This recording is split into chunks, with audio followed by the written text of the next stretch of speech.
Hello friends, welcome to 10+ academy. तो आज के इस लेक्चर में हम नीट प्रीवियस ईयर का एक और क्वेश्चन सॉल्व करने वाले हैं। तो ये आपको फिजिक्स का मोमेंट ऑफ इनर्शिया टॉपिक से रिलेटेड क्वेश्चन है। तो चलिए देखते हैं क्वेश्चन में क्या बोला गया है। 4 identical rod of length L and mass m form a square frame. Moment of inertia of this frame about an axis through the centre of the square and perpendicular to its plane is. ठीक है, तो question में क्या बोला गया है कि 4 rods है जिसका लेंथ दिया है L और मास दिया M। ये किसका फॉर्म करें? ये फॉर्म करें कि स्क्वायर फ्रेम का। तो क्वेश्चन में आपको बोला गया है कि आपके पास क्या है, एक स्क्वायर फ्रेम है जो किससे बना हुआ है, तो जो बना हुआ है आपका 4 आइडेंटिकल रॉड से, जिसका लेंथ दिया है आपको L और मास दिया है M। ठीक है, और आपको क्या करना है, आपको इसका सेंटर क्या अबाउट मीन्स जो एक्सिस इसके सेंटर के थ्रू पास हो रहा है और इसके प्लेन के परपेंडिकुलर है, मतलब आपको इस एक्सिस के अबाउट क्या करना है, मोमेंट ऑफ इनर्शिया फाइंड करनी है। ठीक है, तो चलिए इसको सिंपल वे में समझने के लिए इसका साइड व्यू देखते हैं। तो इसका साइड व्यू किस टाइप का दिखेगा, तो ये हो गया आपका स्क्वायर जो आपके 4 रॉड से मिलके बना हुआ है, और ये हो गया इसका सेंटर। तो इस सेंटर के थ्रू एक एक्सिस पास हो रहा है और आपको क्या करना है, इस एक्सिस के about he moment of inertia calculate करनी है। ठीक है, तो इसका लेंथ दिया है आपको L और मास दिया है M। ठीक है, तो अगर ये टोटल लेंथ L है तो ये डिस्टेंस आप फाइंड कर सकते हो क्या, तो ये डिस्टेंस हो जाएगा कितना, L/2। ठीक है, अब आपका नेक्स्ट स्टेप क्या होगा, तो आपको क्या करना है, किसी एक रॉड को लेकर उस रॉड के कारण इस पॉइंट पर मोमेंट ऑफ इनर्शिया क्या होगा ये कैलकुलेट करनी है। ठीक है, तो रॉड के केस में आपको मालूम है क्या मोमेंट ऑफ इनर्शिया किस पॉइंट के अबाउट क्या होता है।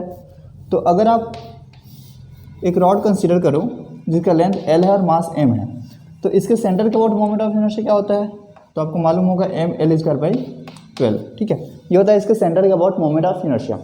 इसके एज के अबाउट मोमेंट ऑफ इनर्शिया क्या होता है, तो ये होता है mL²/3। ठीक है, तो अगर मुझे इस रॉड के सेंटर के अबाउट मोमेंट ऑफ इनर्शिया मालूम है, तो इससे L/2 डिस्टेंस पर इसके पैरेलल कोई एक्सिस है, उसके अबाउट मैं मोमेंट ऑफ इनर्शिया कैलकुलेट कर सकता हूँ क्या, तो हाँ बिल्कुल कर सकते हैं। आपको मालूम है पैरेलल एक्सिस थ्योरम। ठीक है, तो पैरेलल एक्सिस थ्योरम के थ्रू आप इस एक्सिस के पैरेलल किसी डिस्टेंस में कोई एक्सिस प्रेजेंट है उसके about moment of inertia calculate कर सकते हो। तो चलिए इसका अपन कोई नाम दे देते हैं x तो x के अबाउट कोई रॉड A के लिए। ठीक है, तो ये आपको 4 अलग अलग रॉड से मिलकर बना हुआ, तो अपन क्या करते हैं, पहले एक रॉड A कंसीडर करते हैं जिसके कारण इस पॉइंट पर मोमेंट ऑफ इनर्शिया कैलकुलेट करते हैं। ठीक है, तो रॉड A के कारण इस पॉइंट पर मोमेंट ऑफ इनर्शिया क्या होगा, तो इसके अबाउट क्या होता है, इस पॉइंट का अबाउट होता है मोमेंट ऑफ इनर्शिया mL²/12। तो इसे L/2 डिस्टेंस में मोमेंट ऑफ इनर्शिया क्या हो जाएगा, तो रॉड A के कारण क्या हो जाएगा, तो mL²/12 प्लस mL/2 का स्क्वायर। ठीक है, अब इसको सिंप्लीफाई कर लो, तो ये हो जाएगा आपका mL²/12 plus mL²/4 mL² plus 3mL², तो 4mL²/12 और सिंपली mL²/3। ठीक है, तो ये क्या आया, ये आया आपके रॉड A के कारण इस पॉइंट पर मोमेंट ऑफ इनर्शिया। ठीक है, वैसे रॉड B के लिए भी मोमेंट ऑफ इनर्शिया क्या होगा, इतना ही आएगा। क्यों, क्योंकि ये भी आपका L/2 डिस्टेंस में ही है।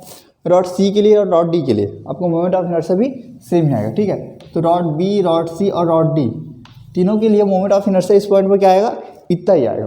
तो पूरे सिस्टम के लिए कंबाइंड मोमेंट ऑफ इनर्शिया क्या हो जाएगा, तो पूरे सिस्टम के लिए हो जाएगा टोटल आपका moment of inertia about x हो जाएगा 4 टाइम्स mL²/3। ठीक है, सिंपली 4/3 mL²। ठीक है, तो ये क्या होगा, इस चारों रॉड के कारण इस एक्सिस पर मोमेंट ऑफ इनर्शिया। ठीक है, तो चलिए आपका ऑप्शन चेक कर लेते हैं, 4/3 mL²।